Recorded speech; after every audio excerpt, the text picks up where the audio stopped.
here we are. Another year, we have all those predictions about all those hurricanes and possible thunderstorms that we're going to have in the Atlantic.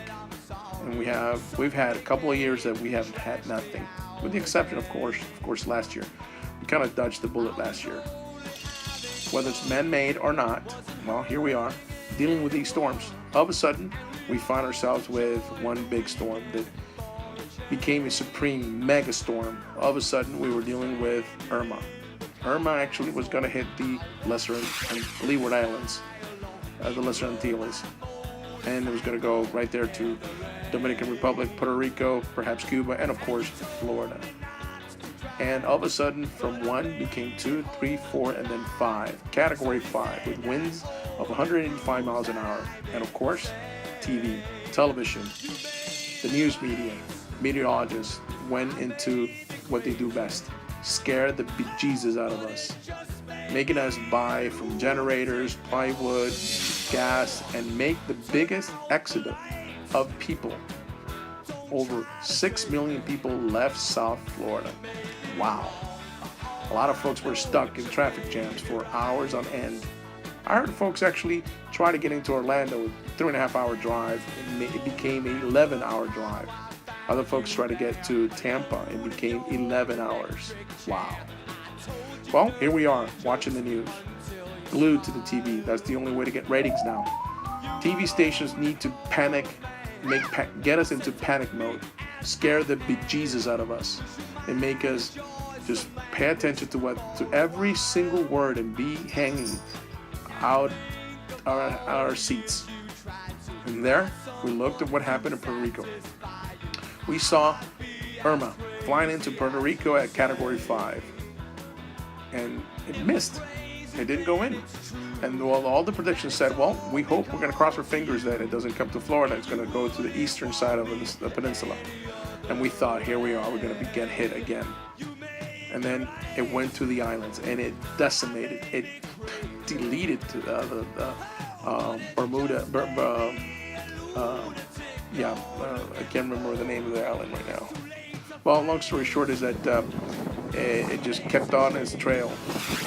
And all of a sudden, here we are. We are looking not only at Irma, but we're also looking at Jose.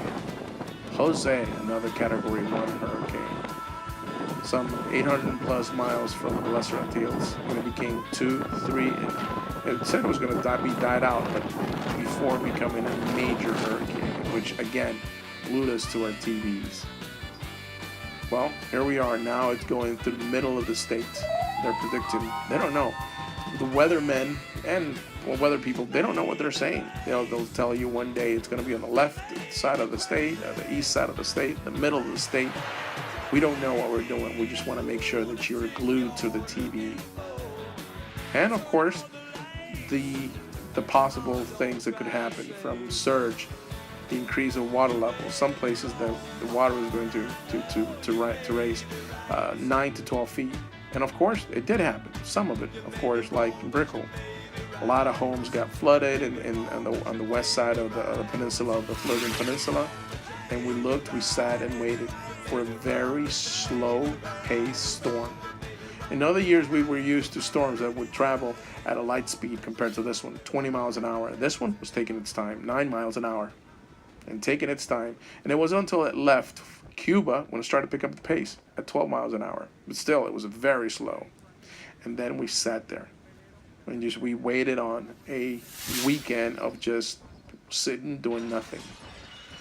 I don't know if Florida Power and Light deliberately cut the service in a way to prevent explosions of transformers and, making things worse. Well, the thing is that I'm happy that we have electricity again. And we saw how the storm went up the west coast and all the way up and became 4, 3, 2, 1. Now, our folks up at north are dealing with just a light storm or some tropical storm, and still, I'm kind of happy that it didn't become worse than that they said that they would be. So, again, we dealt with Irma, we dealt with Jose, we dealt with earthquake in Mexico, and of course Katia. Don't forget Katia. So 3 major hurricanes at the same time, plus a earthquake that actually killed over 24 people. So here we are. Let's see. We're back to sunny days in Florida. Let's see how long this lasts. If they want to play harp, if they want to harp us again, or I don't know. Long story short, I'd like to express my gratitude and thanks to all those folks that prayed, that followed on me on Instagram and of course on Twitter. That in a way, I didn't have electricity, but I did have internet. So I was able to transmit and film and pass all this information to other folks that are in Florida, further north, or even outside our state, or even outside our country. So again, we'll have to deal with this, clean up now, and there's still a lot of folks without power, and they have to, fix and whatever thing that they need to do until we get another storm, until we get another Irma. So whoever's pulling the strings, please. There's different ways to increase. First was Harvey. We hit all 40% of all the refineries that give us gas. And then now we actually were forced to purchase gas. We all purchased gas like crazy. We left South Florida. And now we're back. And I can only say that I hope to see sunny, clear, blue skies above the Florida skies for the rest of the year. So, if you're out there, stay safe. If you're out there, just relax, and I guess we'll prepare again, over and over again until, I don't know, maybe we'll end up moving someplace else, but there's really no other place to live. Every place has an issue, whether it's hurricanes, tornadoes, earthquakes, volcanoes. Very few places in this world that you can actually live. So again, we saw how the storm, we had our drama on TV or on our phones, on our tablets. So now we get to relax, enjoy, again, sunny Florida. Have a good day. Enjoy your weather. Don't try to say